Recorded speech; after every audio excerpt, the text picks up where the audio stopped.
The purpose of Wealth Talk is to educate, inform, and hopefully entertain you on the subject of building your wealth.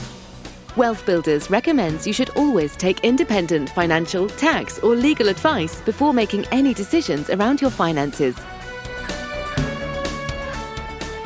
Welcome to episode 171 of Wealth Talk. My name is Christian Rodwell, the Membership Director for WealthBuilders, and I'm joined today by our founder, Mr. Kevin Whelan. Hello, Kevin. Hi, Chris. Good to be with you again, as usual, in these highly troubled and turbulent times, right? So be good to see some creativity coming so that we don't have to batten down the hatches and kind of worry about this wind. There's lots of creative things we can do to cut our way through that. And we've got a great guest today, somebody who I resonate with personally very much, and his lovely, lovely wife, Kate. But you'll do the introduction to that one, I'm sure. I will indeed. Today's guest is Toby Spanier, who has been a member of WealthBuilders for a number of years.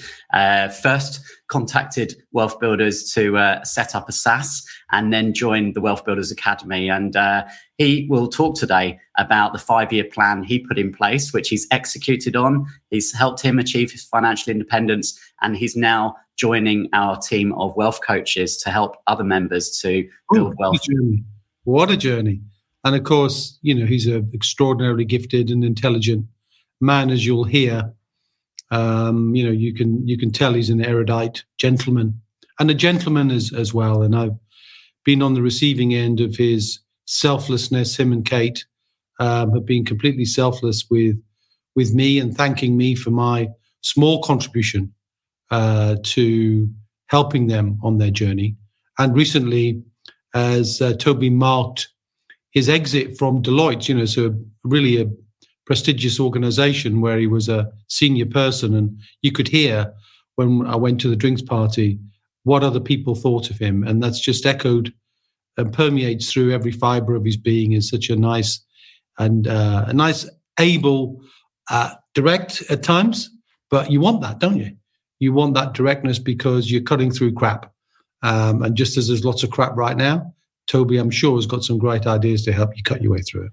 Absolutely. And Toby's followed the plan, as we mentioned. And, the Wealth Builders plan includes some key components, our 9-step recurring revenue roadmap. One of those steps, Kevin, is turning the wheel of wealth. And you'll hear Toby today refer to turning the wheel. But for listeners who perhaps are not familiar with it, should we just quickly explain what the wheel of wealth, components are? Yeah, so I created the concept of the Wheel of Wealth to try and act as a principle. And I imagined that the process of building wealth needs to be likened to either cogs in a set of gears, or, some you can imagine a cog. Imagine a cog that's broken into 5 separate components, or a wheel, whatever, just a circle. And you can break it down almost like pieces of cheese on a Trivial Pursuit board. There's 5 separate parts. And my view was, as I thought about it, you've got to turn the wheel completely, which means 360. So if you imagine a wheel then, and you imagine at the top at 12 o'clock is where you start, and you finish at 12 o'clock on the other side. And when you turn the wheel, and I'll describe the elements of the wheel in just a moment, the purpose of it, though, the purpose of taking the wheel in the first place, which is to look at a strategy inside the wealth building activity. So any of the pillars and strategies that are underneath the pillars. So important to understand the pillars are the broad categories of the 7 ways you can build wealth. And then each strategy, and there are hundreds of strategies, flow out from each of those pillars. So in this case, then, the idea is when the wheel turns 360, you can almost hear, or you should hear in your mind anyway, an audible click. And the purpose of the click is to say, right, I've turned the wheel fully, and that should deliver to me or my family an outflow of either cash, a lump sum, or capital, might be an easy way to frame that, capital, or a flow of income. And whether you're looking for projects that give you a flow of capital, which is great, or whether you're looking for cash flow, which of course is the foundation of all wealth building is continual flows of cash that recur and recur and recur, then that's what we're trying to get to. So every strategy, if you turn the wheel, and those who work with us in Wealth Builders, Chris, they use a standard line, don't they, that we say to them? Do you want to mention what we say? Is you don't cheat the wheel. You don't cheat the wheel. You don't cheat the wheel. And people cheat the wheel because they try and take shortcuts. So here's how to not cheat the wheel and make it work. Now, sometimes it doesn't work for reasons I'll describe. So let's break it down. We've got our 5 portions, our 5 spokes. The first is education. Every form of wealth building starts with understanding of how does the asset work? How does this strategy work? Do I understand it? Because in order to create value, you have to understand where you're going to create the value from in the first place. Where are the points of value? How do you apply your skill and existing knowledge to that? But more importantly, more often than not, you need new knowledge. So where's that new knowledge going to come from?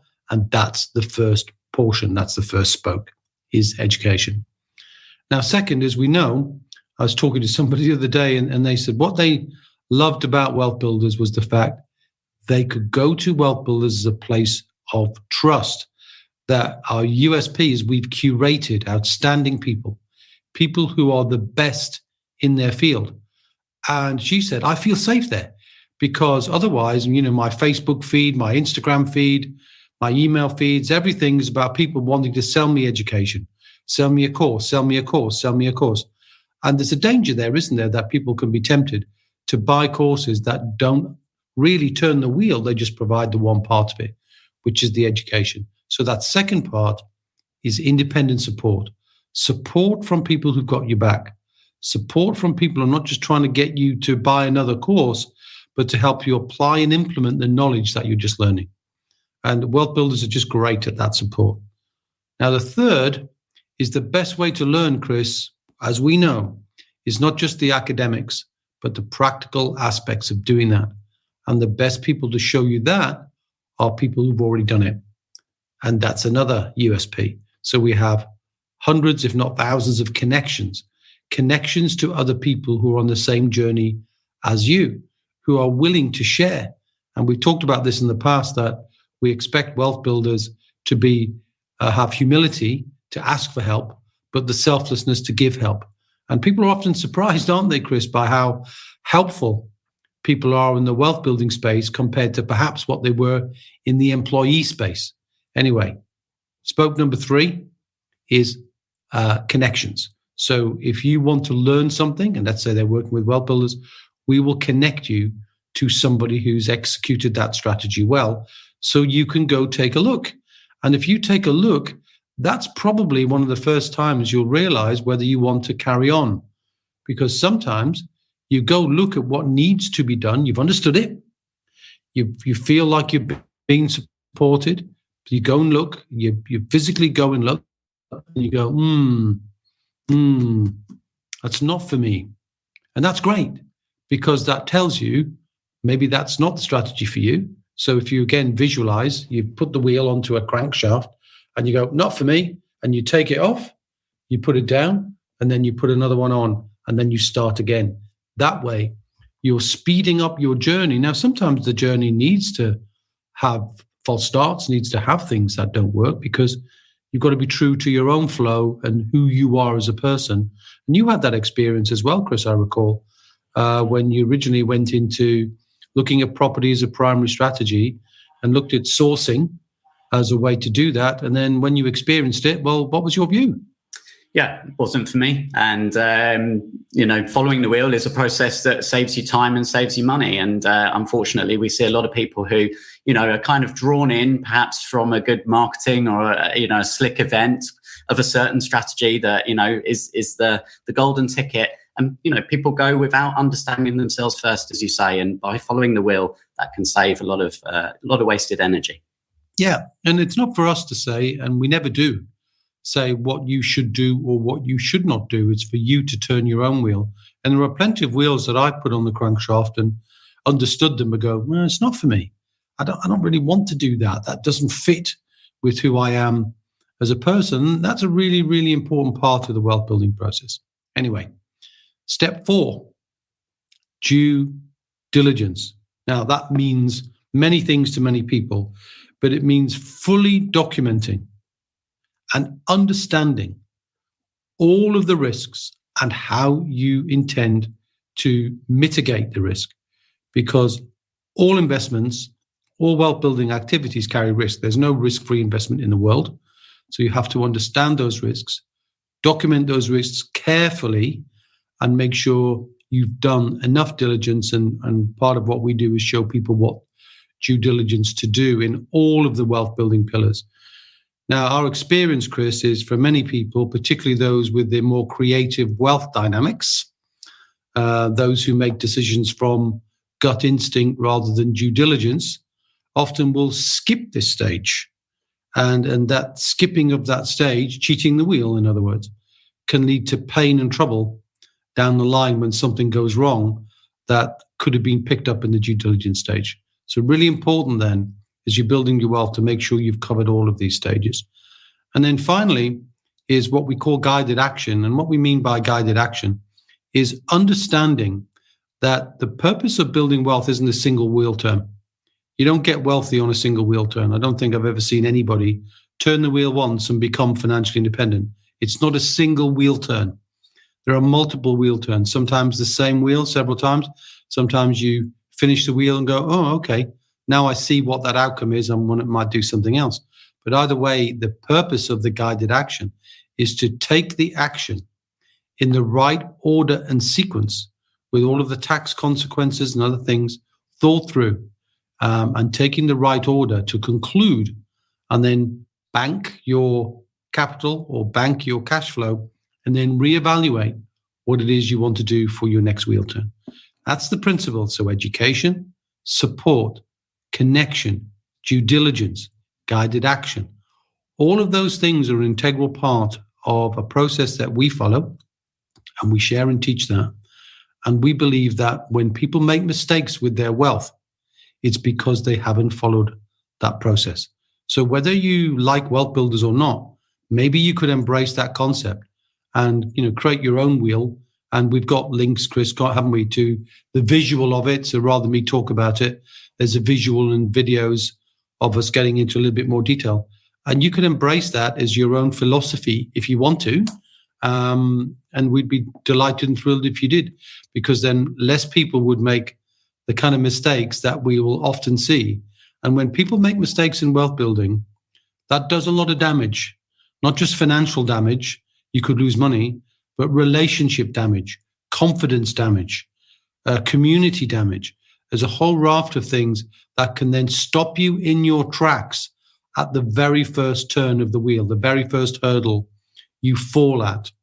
So what we want to do is support you to make sure that you follow the wheel properly and you don't cheat the wheel, and that should get you the result you want, we hope. But if not, definitely you bank all the lessons and turn a better wheel the next time round.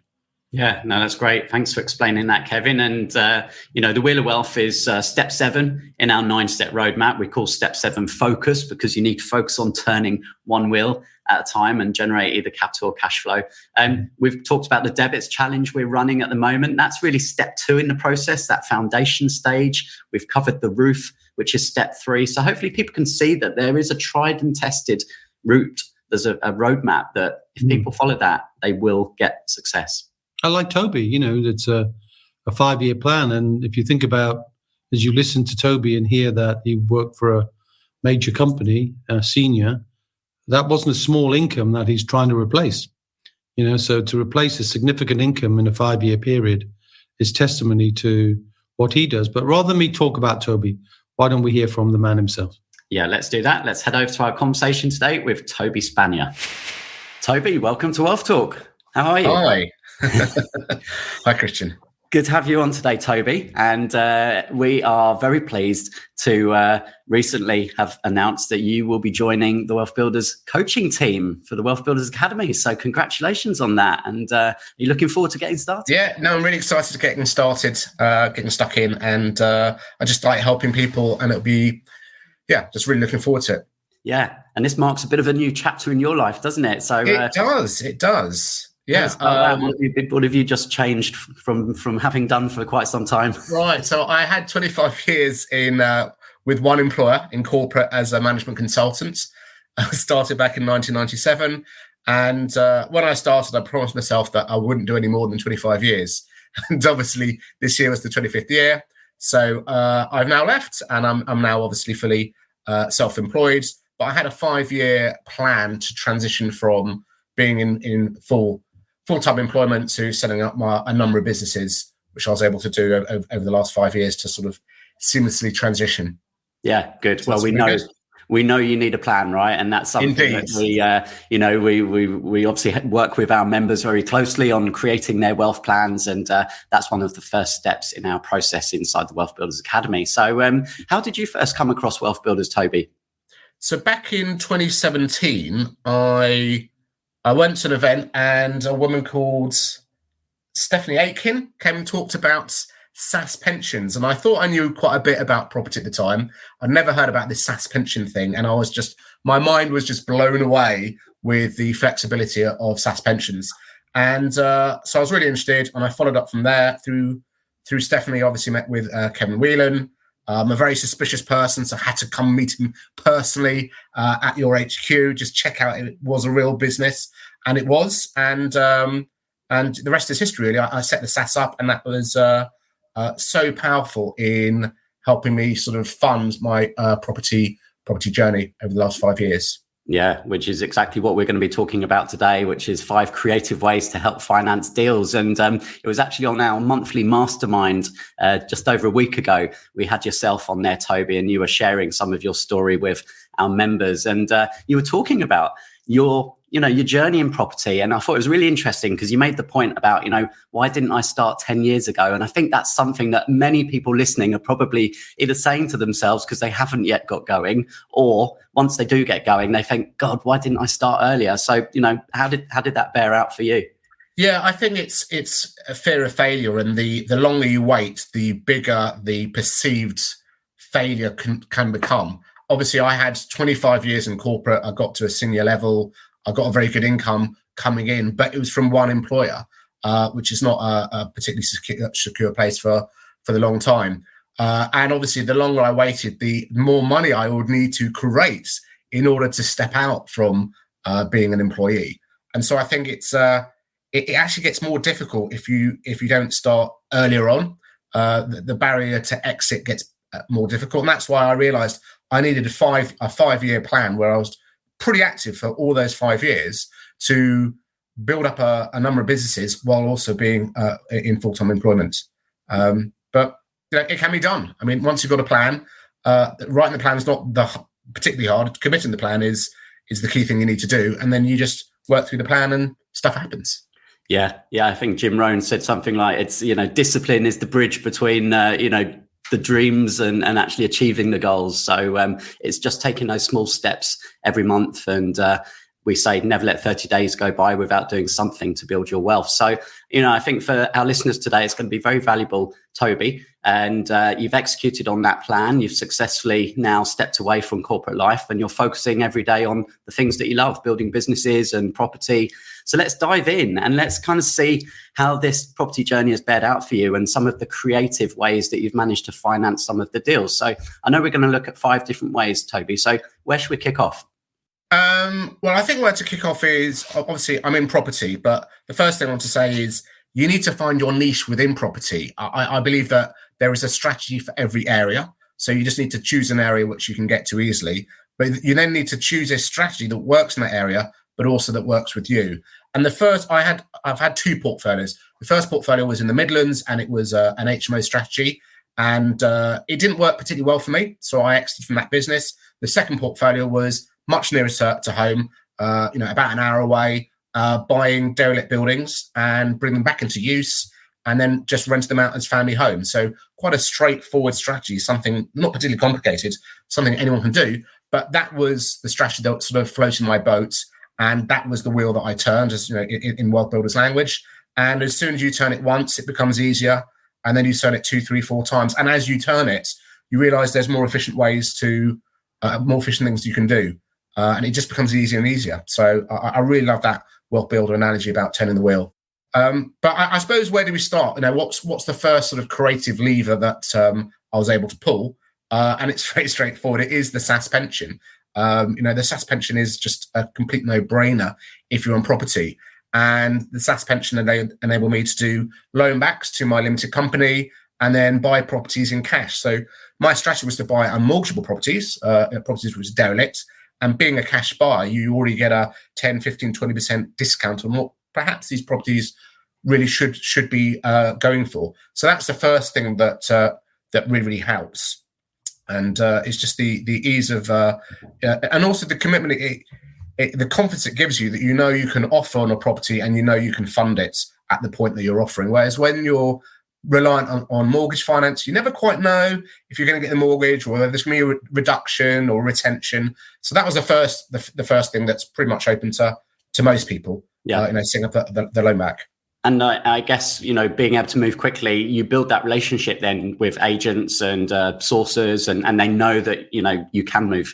They know that you can complete. They don't mind how long it takes. They just want to know that it's going to happen. That's the important thing for them. They don't want to have to do all the work all over again when something falls through. So I think once they've seen one transaction, you're already in their little magic book, and that they phone you up and say, we've got something else coming along. So you just need to transact once, and it gives you huge credibility.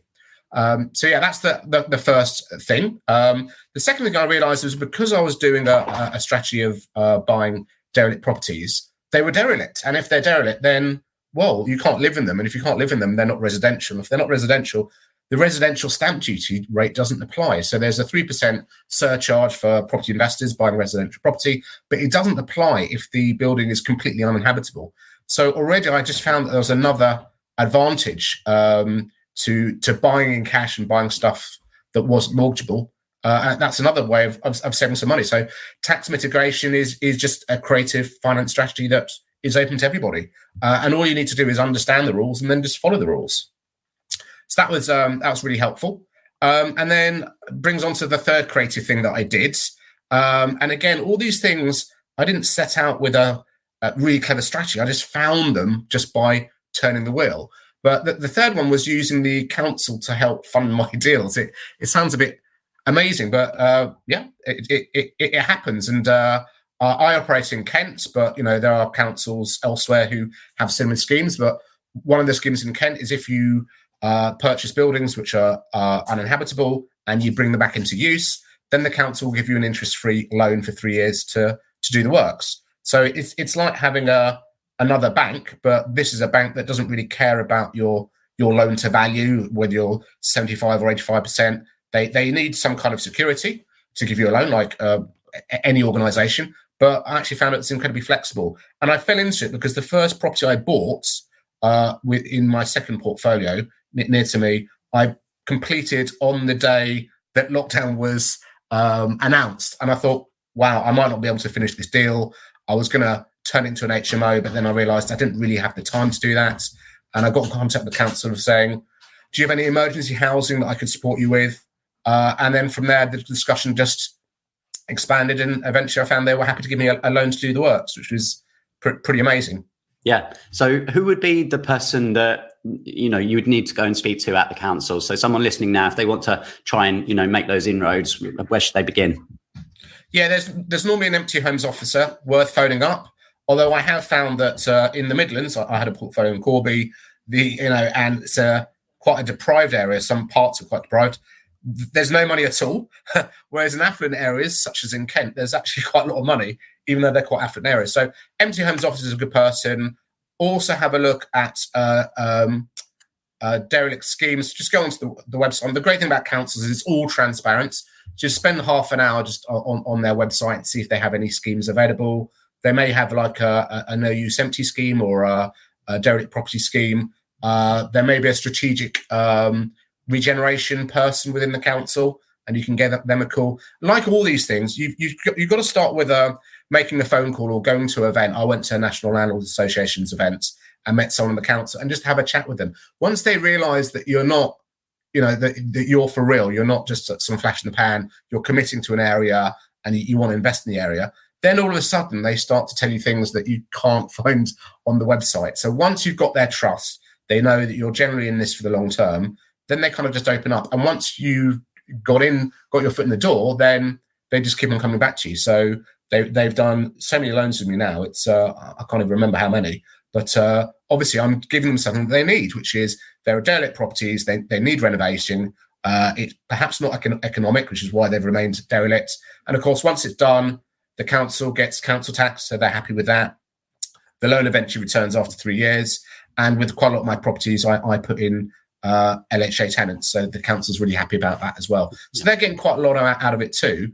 So I think it's a bit of digging around. And to begin with, you may get a no, but just keep on just asking and building those connections, and magic stuff happens. As I said, I didn't start expecting there was going to be free money out there. I just did my thing, and then the council went, "Oh, this is quite good. Have you thought of this loan scheme that we've got?" Oh, I didn't know about that.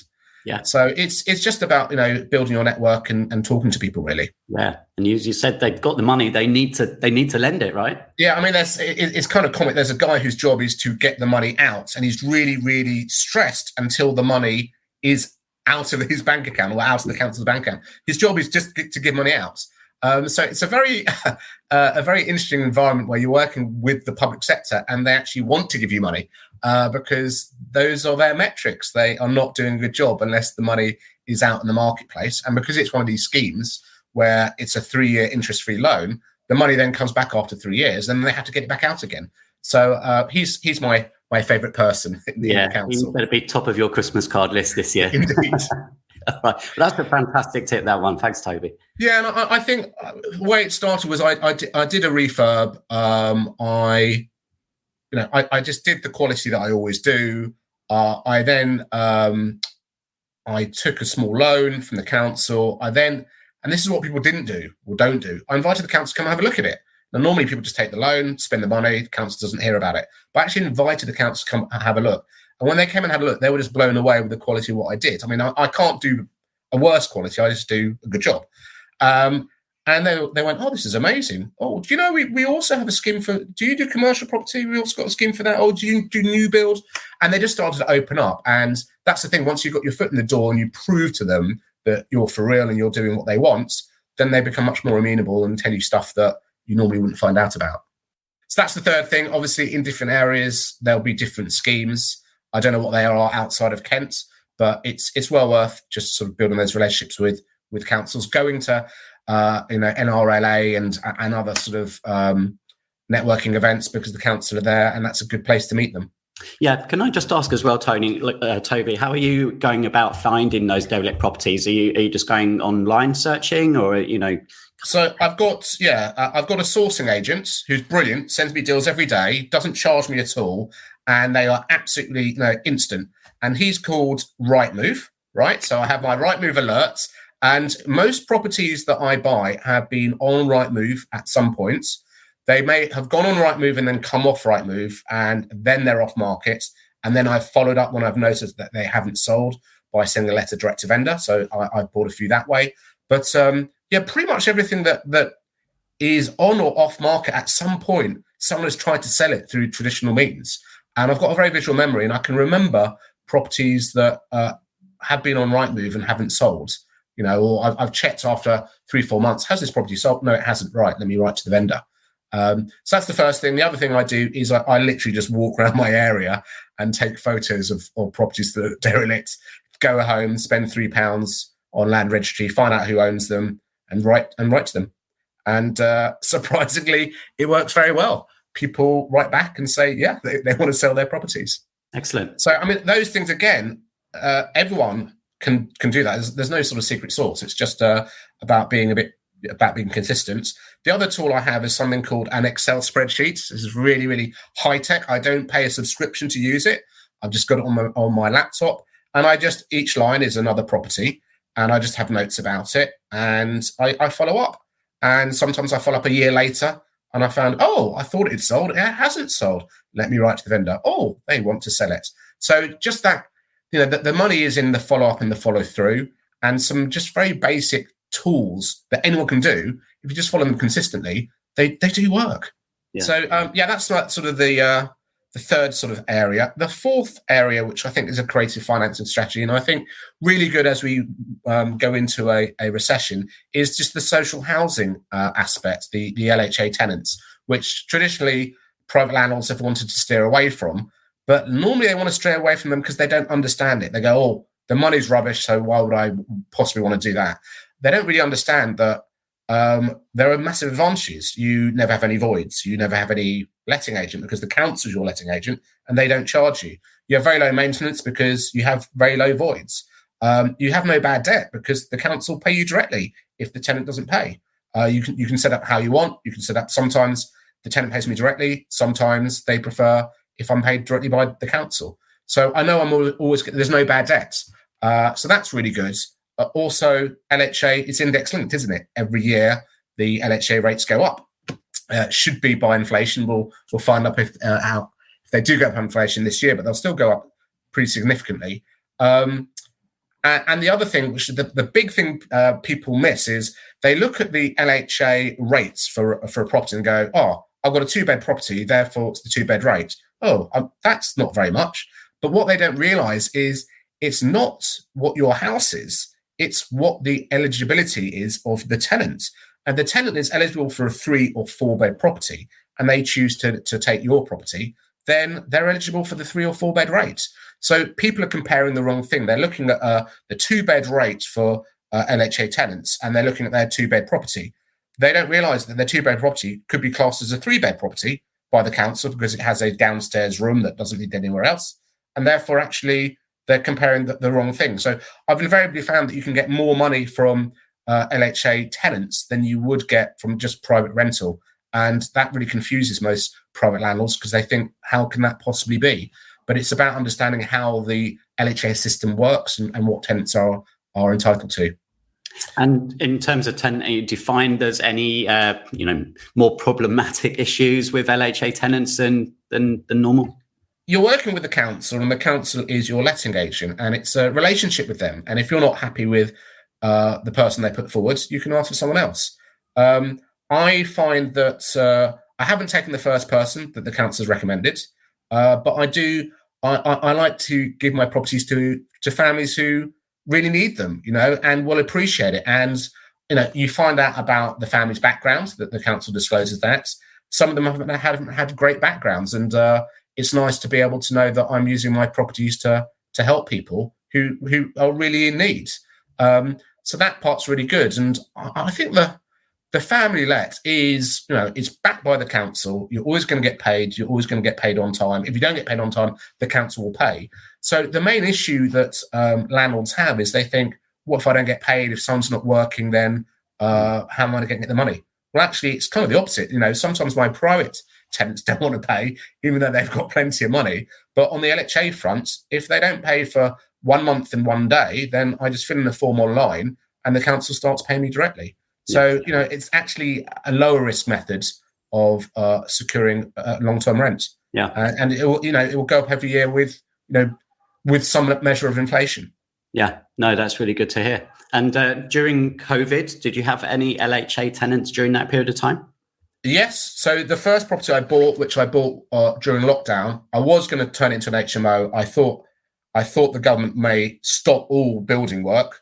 They didn't, but at the time I thought that might happen. I thought, do I really want to rip out a perfectly decent property to make it into a 7-bed HMO and then find halfway through that I'm not allowed to do it?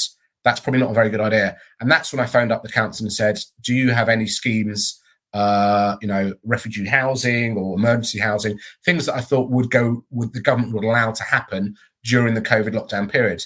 And it turned out they just had an LHA tenant who was in desperate need of with lots of kids. I think she had 5 kids and really needed somewhere to move into. And I met the tenant. I liked her, knew her story, and thought, yeah, fine, let's go down this route. And because the person really needed the property, she felt like it was like all her Christmases had come at once when she came to see the property. You just got that gratitude when they go in, and then they don't bicker about things not being totally perfect. It wasn't the best refurb. I was doing it during lockdown. We couldn't get supplies. We couldn't get carpets that matched. Every room was a different color carpet, so that there was some constraints. but the tenant was totally happy with that. So it worked out pretty well. It turned out not to be an emergency housing tenant, just a normal tenant, but who's getting their housing allowance from the council. But yeah, it worked out really, really well. Excellent. Well, there's 4 creative ways. What's our number 5, Toby? So I think the 5th creative way is the fact that after 6 months, I bought in cash. I've had 6 months, I've added value, and I can refinance. And normally when you refinance, you purchase a property with a mortgage. So you're only getting a small amount of money back each time you refinance. But if you're buying in cash using a loan back, you get this massive injection of cash that more than covers the purchase price, all your refurb costs, and a bit more. And it just enables you to go, great, I can now buy another property, or I could buy 3 properties with mortgages. So it's kind of linked to the loan back, but it's going from the loan back, which is alternative finance, into the traditional finance system, and just providing your vanilla lenders with exactly what they want, which is, it's been 6 months since you bought the property. The property is all perfectly refurbed, looks lovely. There may already be a tenant in place, which means they've got evidence of what the passing rent is, and you can just turn the wheel again.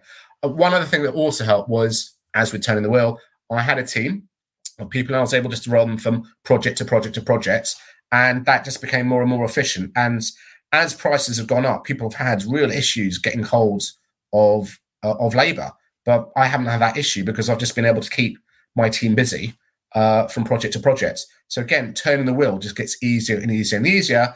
And I hear from a lot of my colleagues, they have to pay more and more and more to get labour to turn up. Well, I don't. I've already got the team there. But that's all about turning the wheel and repeatedly turning the wheel. So yeah, I don't think there's anything in there really that people listening to this couldn't do themselves. I mean, everyone can set up an alert on Rightmove. Everyone can fed up the council. Everyone can set up. Most people who've got a property business can set up a SSAS and do loan back. People can choose to go down a social housing strategy. There's nothing really in this that's that complicated. But once you start to stitch them all together, it just makes deals that previously you might not want to do, deals that are totally doable. And especially with me buying derelict properties, sometimes I think, is this going to work? But when the council are happy to give you, £40,000 in cash to help fund it, it just makes the deal work so much better. Or 80,000, which they've done in the past. It just helps, just makes that wheel easier and easier to turn. Yeah, that's fantastic. No, really, really great examples there, Toby. And very pleased to see your journey accelerating now. And interesting, you said at the beginning, everybody's wealth plan is different, right? You need to first understand yourself. And we obviously do the wealth dynamics assessment with all of our members. So, if you're kind of creative ideas person or you're a very meticulous, detailed, process-driven person, and you build the team around you to support that, right? So that you're in flow, you're doing what you love, you're doing what you're good at. And there's many, many different property strategies. I'm interested because you mentioned HMOs were a strategy that you obviously spent some time on at the beginning, and then you decided that wasn't for you. What was that decision in particular, and why do you feel that didn't fit you particularly? Yeah, so there's a guy called Peter Drucker who is a management guru, and he said there's nothing more efficient. There's nothing more useless than doing efficiently that which should not be done at all. And I realized with the HMO strategy, I'd kind of outsourced everything. It was a long way away from where I lived, so it was 7 hours to get there and back. I was very reliant on other people, and I couldn't really take direct control myself. And I realized I could make everything better. I realized I could get a better letting agent. I could perhaps be more efficient with my utilities and, get a better scheme, et cetera, But all that is just doing something more efficiently, something which I thought actually shouldn't be done at all, which was the HMO strategy wasn't performing brilliantly for me. It was making more money than buy-to-lets, but it wasn't making sufficiently more money to justify all the additional management time. And once you have to pay a different cleaner and then a gardener every week, and then you got all these other costs and all these moving parts, just paying people takes time. And I realized I got up to 50 rooms very quickly. And it started becoming another job as opposed to a more passive form of income. I don't mean passive, I mean recurrence without lots of management time. And I just realized that when I looked locally at property prices, they weren't really that much different to the Midlands. And that when I looked at the cheaper finance you have for just normal buy-to-lets, less all the costs of utility bills, etc., that actually it was only a couple of £100. I could still make £500 a month per property with a buy-to-let, and I was making £700 or £750 cash flow after all my costs on an HMO. So was it really worth another £200 or maximum £250 a month for all the additional work that I had to do? And the answer was no. So that's why I shifted my strategy. But some people do the HMO thing really, really well. They're able to get £1,000 plus per month, which is brilliant. And if it, as I said, you just need a strategy that fits your area and also a strategy that fits who you are. And for me, I just wanted a more recurrent type model with less moving parts because I love coming up with the creative ideas, but I don't like all the management stuff around it. That's not my genius.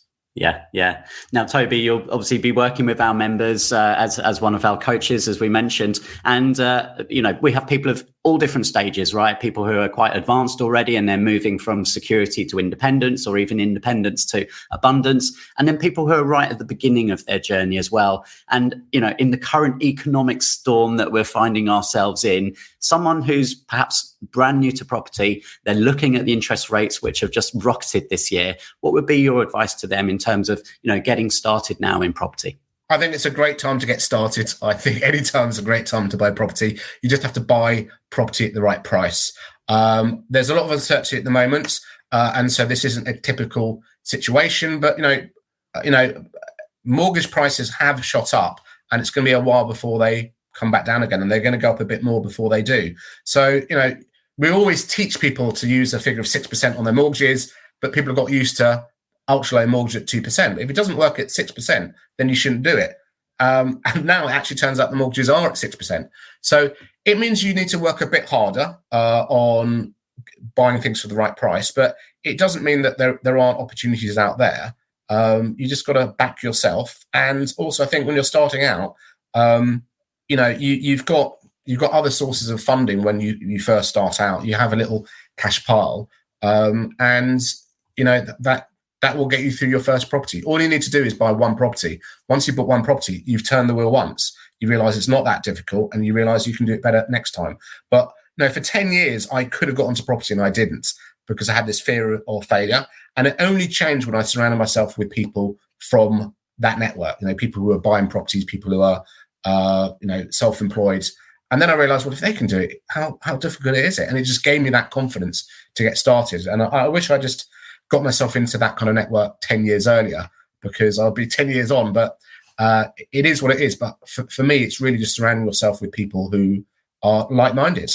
And that just gives you the confidence, because it's a lonely job being a property investor. You've got to back yourself. You've got to make the decision of, do I offer this price? And if I do, can I make it work? And it's a big decision. But the more you surround yourself with people who've done that before, the easier it is to start believing in yourself. Yeah, great words to leave us on there, Toby. Welcome to the team, and thanks for being a great guest on Wealth Talk today. Thank you very much, Christian. Really enjoyed it. Okay, fantastic tips and ways that Toby has managed to build his way to financial independence. And we'll plenty for us to dive into there, Kevin. Before we do that, let's head to Trustpilot, as we do each week. And we've got a great review that's coming from Peter, who says, WealthBuilders were excellent at helping me to set up my SSAS. They trained me in the complexities of the rules and regulations involved and helped me to develop a strategy to suit my company and my own needs. A pension is such an important subject in anyone's life, which requires a great deal of trust in a company like WealthBuilders. Luckily, they have been extremely helpful and trustworthy. I like that word trust. He uses the word trust twice. Trust and trustworthy. And to be worthy of trust, you've got to have integrity. You've got to do what's right. And a lot of people, out there will criticize WealthBuilders from the point of view of saying, we believe in education. We believe in the power of good education. And they'll say, oh, no, you can do a SSAS on your own without that help. But nobody who's ever had a SSAS has ever been a SSAS trustee before, has ever been a trustee, an owner with leadership and diligence to run their own pension scheme. And I don't think you can do that without good instruction. It'd be like giving someone a Formula One car, a high performance vehicle, and saying, get on with it. You couldn't do that. You simply couldn't do that. You have to have instruction. So I make no apology for the fact that we encourage SSAS owners to become compliant, confident, and capable trustees. And we do that with a process which is turning the wheel on SSAS. Okay, so I'm glad he's done that, and we've helped thousands of people turn that wheel successfully, Chris, and we'll watch with great interest what Peter does with his SSAS, as Toby was doing some excellent work with his that you managed to pull out of that interview. Absolutely. Well, that was the first creative way that Toby shared with us. And I think in his words, he said it's a no-brainer if you're in property. And, we're advocates of people taking control of their pensions. And even if that's not with a SSAS, it's just taking control and really making sure that, you're reducing your charges and, you have good oversight of what's happening. Yeah. And for most people, pensions are one of those grey, dreary, opaque subjects that seem to get consigned into, I must look at that someday, but they don't, and consequently get a much worse result than they'd expect, which is why, part of the contributory factor that 95% of the population don't become financially independent because of their over-reliance on pensions that, for the most part, are extraordinarily bad value for money, which is why one of the steps in our debits process, the S for stock market, S, debits, debt, education, bills, insurance, tax, and stock market fees, is to help people reduce those costs, conscientiously reduce the cost, often by as much as 50%, Chris. So anybody out there, if you've got a UK pension and you're not sure what your charges are, go find out and then take a seat and go, bloody hell, I didn't realize they were that expensive. I think we're doing on the debits challenge next week, Chris, there's 7 layers of charges that most people are paying in their pension. It's horrific. Anyway, I'm glad Toby spotted that. And as he said, it's a no-brainer. It's not a no-brainer for everyone, of course. Nothing is a no-brainer for everyone. But you get the point. He's done a really, really great job with that. Yeah, and the T of the debits challenge is for tax. And that was point number 2 for Toby. His strategy involves the purchase of derelict buildings. And he said there's no stamp duty to pay there. So, a tax saving. Well, look, anything you can do to get a tax saving. I mean, SSAS is a tax saving because you get your corporation tax back and your companies, like the government giving you some money to go and build your wealth with, I think is great. But I think if you can discover for yourself a rich niche where you can find pockets of opportunity, not just in what you deliver as a service to the end user, but also how you can get access to other people's money to help you do that. And if there's no stamp duty on derelict buildings, and I think he goes on to talk about the fact you can get loans. Can you imagine an interest-free loan from a local authority to bring a derelict building into good use? I mean, how smart is that?